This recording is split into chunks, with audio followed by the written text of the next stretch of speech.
Hello everyone, and peace of Christ all of you. Today we are going to show you a clear example how Muslims, when they try to debate with the Christians, how they are very selective and how they are dishonest. In the same time, with their dishonesty, we are always able to use their dishonesty against them to prove Islam to be false. One of you sent me this video, and this video speaking supposedly about Jesus, he agree with killing children. So let us hear a little bit. And I will show you how this man, who, all of them, they were not even there to say hello to me. They're a bunch of cowards. And that's why they try to debate, young Christians, 20 years old, 19 years old. So he will say that Jesus, he agree with killing children. Let us see what he's talking about. We do not believe that he's the best example for mankind. We believe that Christ was. Show me where Christ did anything that Moses done. Show me where Christ did anything that David done. Show me where Christ did anything that Muhammad did. Okay, Christ agrees with killing of unruly children. Where? Matthew 5, 3 and 4. Where?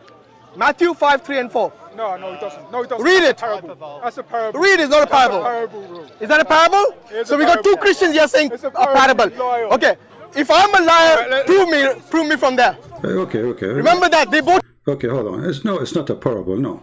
This is what we are saying, that they debate people who they are not really well-versed. They are just young kids. But what about you? You are 60 years old, you idiot. And you don't have a shame to lie? In that verse, when it's speaking about, let us go to the verse first and let us show everybody how those people, they have no dignity. This is Matthew chapter 15. And what the verses here is saying, he said 3 and 5. You can read it from verse number 1. It says here, but he answered and said to them, why do you also transgress the command of God by your tradition? For God commanded, saying, honor your father and your mother, and he cureth father or mother, let him die the death. This is what he is saying. This is about killing children. You are a stupid idiot. Where it says killing children here. I mean, if it says that, we will say it says that. It's not really a big deal. But why they lie? Saying things is not there. This have nothing to do with killing children. You see, even when the Bible used the word your children, the children who curse their parents, or the children who, as an example, in different chapter in the Bible is speaking about the one who do. In Exodus, let me find it. Exodus 21, I think. The ones who, the children who strike or hit their parents.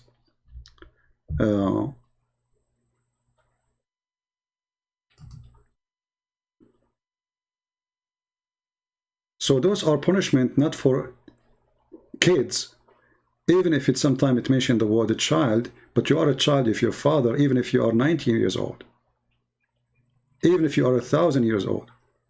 So the dummy here, when he say this is about Jesus agreeing with killing children, proving to us again that he is a stupid fool like he's a prophet. And you can read any translation you wish. It doesn't matter really. So in order to put to death, you have to be a mature person, you have to be a man, a growing person, and you have to be able even to strike your father or your mother. You see, when you are a kid, the opposite will happen. Your parents can strike you. They can punish you for doing bad things, but I never heard of a kid he can beat his parents. Physically, it's impossible. And if you do such a thing, as a kid, there is nowhere in the Bible it says a person who is a little boy, he will be punished for this. Even your stupid prophet, he says, رُفِعَ الْقَلَمُ عَنْ ثَلَاثٍ. The punishment, and he was copying the Jews. The punishment is lifted up from a 3. Okay, what kind of a 3 those 3 are? The 3 is the one who is crazy, the one who is so young, the one who is maybe he is not aware of what's happening. So even your city prophet, he agreed that a child, he have no penalty of what he do because he is not aware of doing that. And Muhammad always, he try his best to copy from the Jews and to go with them. And if you go in the whole Torah, you will never see anywhere it's mentioned that somebody was a man and he is in the age under 13. or even 14. Like I think in 14 and up, a person, he will be considered as a growing person, and he understand what is right and what's wrong. But to say in there that Jesus agreed with killing children, this is a child of his parents. Those are not children as kids. In the same time, as long as you mention this, this is a proof to us that the Quran cannot be from God. Why? Because if this is the Torah, and this is the book of God, and God, he is ordering that the one who disrespects his parents should be put to death. And that mentioned in the Bible in many places, which means this is an extreme order of God. There's no way God, he will tolerate such a thing. How come we cannot find such a thing in the Quran? In the Quran it says, don't say uff for them, like don't say I don't want to do this, you know. But there's no punishment in the Quran, neither a punishment in the Hadith of somebody beating or insulting their parents. In fact, your prophet, he did the opposite, and he insulted his parents. And based on the statement, if you're a prophet, he said, if we compare it to Matthew 15, your prophet, he is a very bad person, and he should put to death based on the Torah and based on the gospel too. As you see here, Jesus agreeing with it. But this is a child of his parents, not a child, he's a kid, 7 years old. I am a child of my parent, but I'm not a teenage. I'm not 10 years old. So fix your stupidity and try to think out of the box of Muhammad, which is nothing but testicles and penises and vagina and virgins and shish kebab in the heaven and hummus and barbecue birds. But if we go to what Muhammad he said about his parents, you will see that Muhammad here proved to us that he cannot be following the same God of Moses, because the God of Moses, he have an extreme penalty for insulting parents, while Muhammad extremely he insulted his parents. Muhammad, he used to go around and he say with no shame that those who don't believe in Allah are najis. And this is in the Quran. If you go in the Quran, you will find, and by the way, talking about the children, the white children, you will see the Quran, all of it call all the Jews Bani Israel, the children of Israel. But are they really children? This is your stupid understanding, because you are just a silly person who's trying to make a point out of nothing. Loser. So the Quran used the word children, and they are not the children. But because they are children of Israel, so after many generations, still the word children is used. But for naive like you, or man, I think you know what I'm talking about. You know that you are lying, but in order to make yourself like you know what you are talking about. But look what Muhammad did. Muhammad, when he said that al-mushrikuna najis,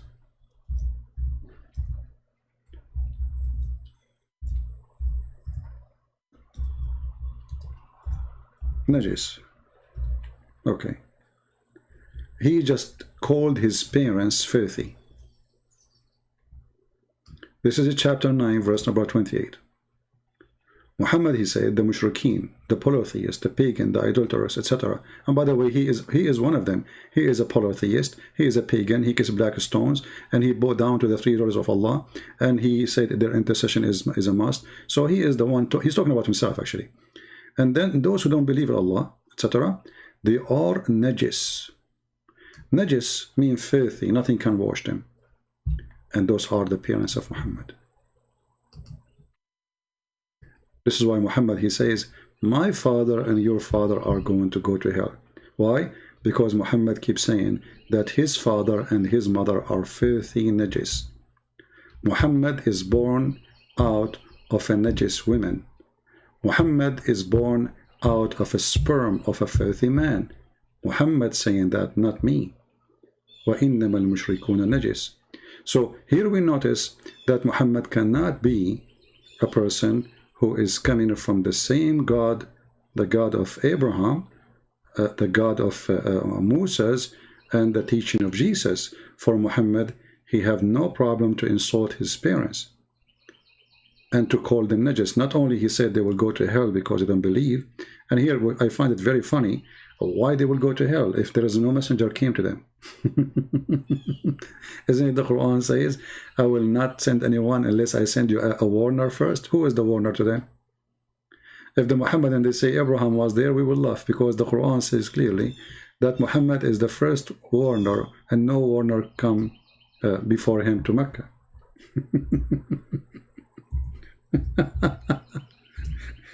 And here you see that this dumb Muhammad, he say things which none of them make sense, and thank God he don't keep, you know, he never keep his mouth shut.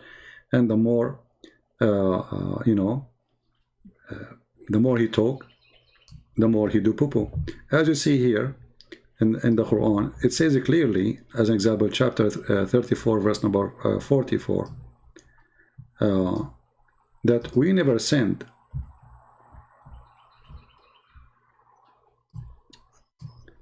we never gave them a book, and we never sent them before you any warner.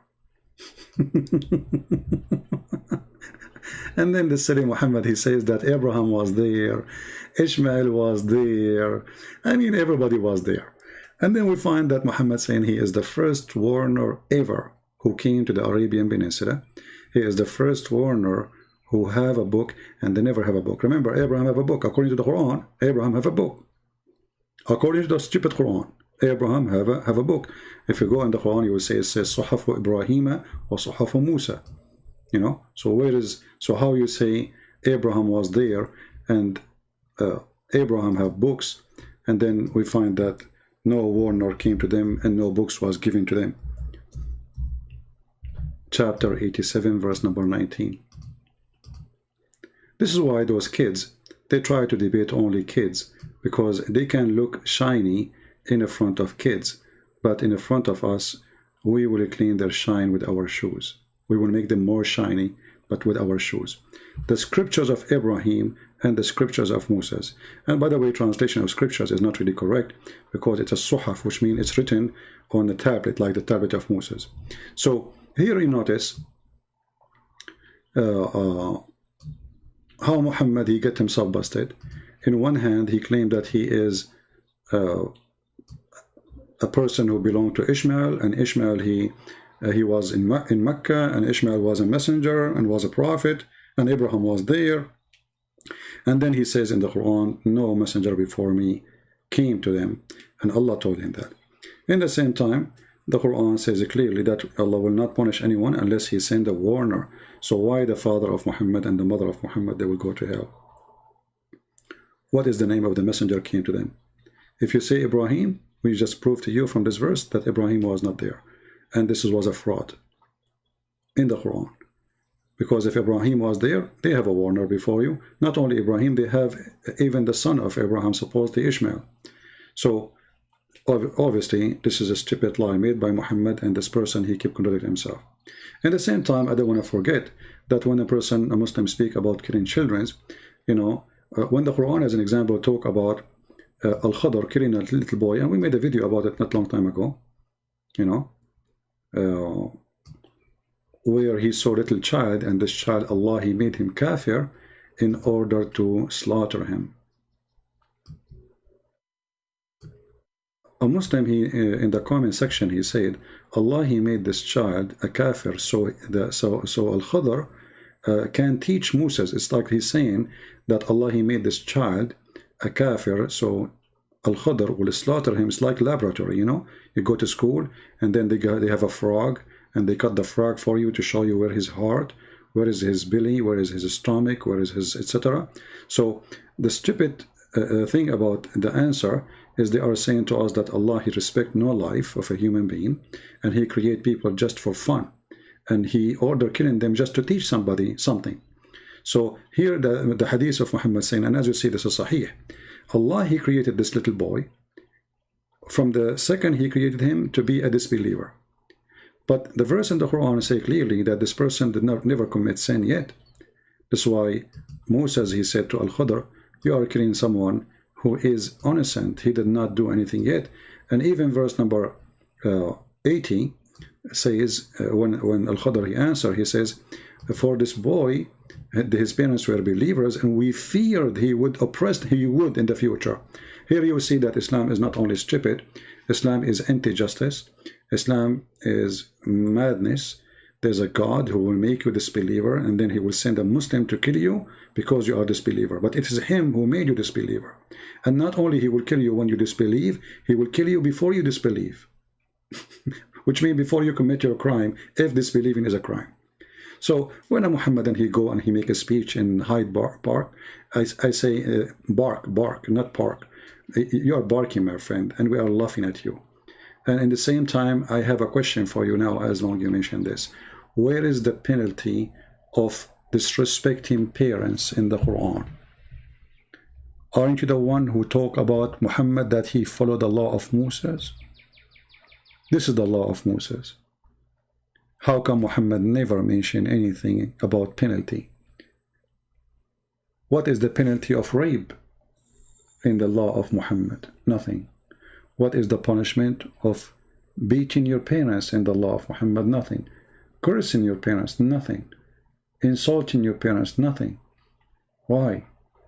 In the same time, we find that Muhammad himself was going around insulting his parents, calling them, you know, filthy, najis, dirty, garbage, you name it.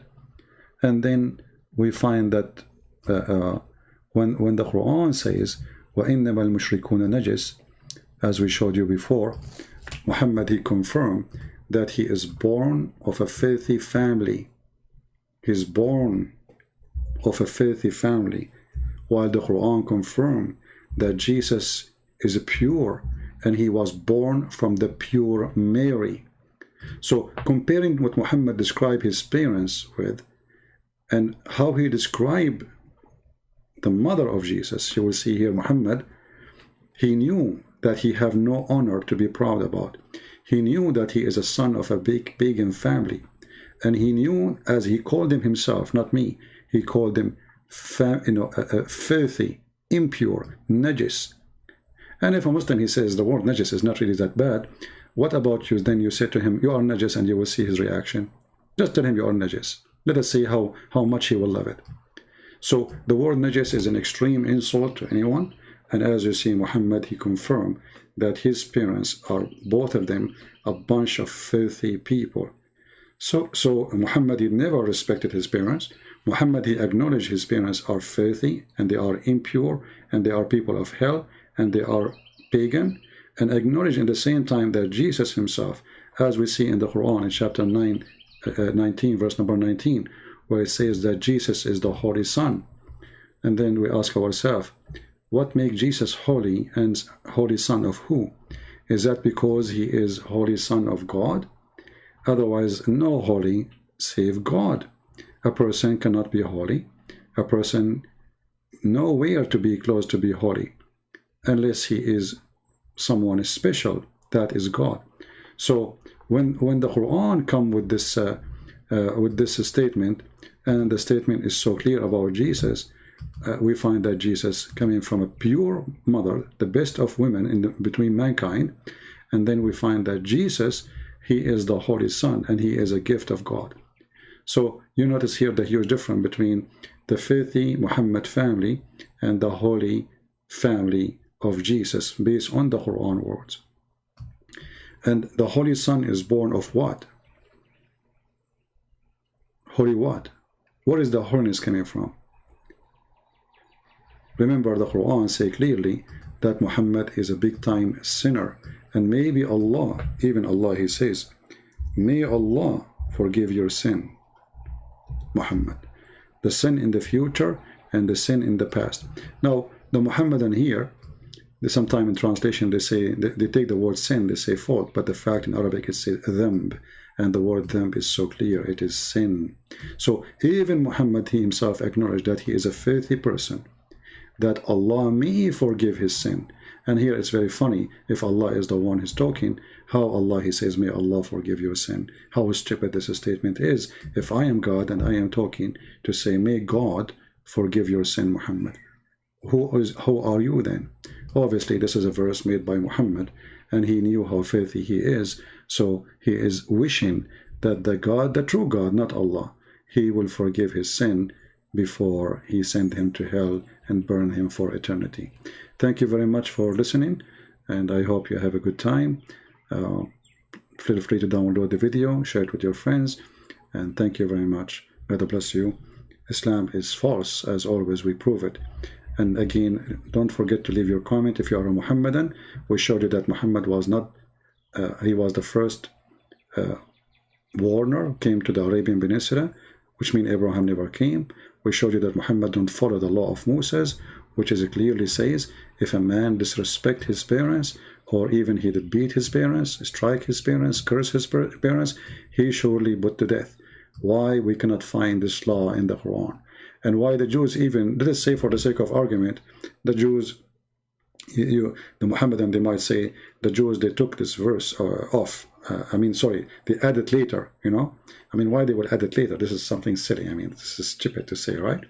It doesn't make sense. I mean, what does this have to do? Are they going to use it against Muhammad? But obviously, this is a true verse, exists in the Old Testament, generation after generation, carry on. And this is the law which is practiced. And Muhammad, he never mentioned such a thing. You know, all what the Quran says, that don't, like let us say, don't be rude. That's it. Don't be rude. Where is the punishment to death? Where is the solution if somebody beat his mother or his father? Don't say to them, oof. That's it. This is Allah order. So what happened? What happened to the law of Moses? Huh? There's no punishment. Say to them good words, right? And you see here Muhammad, he is the first one who break it. He called his parents najis, filthy, and he says he was walking around in the street saying, my father and your father in the hellfire. Why Muhammad? Because his father is filthy, as Muhammad described. From their mouth, we get them guilty. Thank you. God bless you, and see you soon again. Take care. Bye-bye.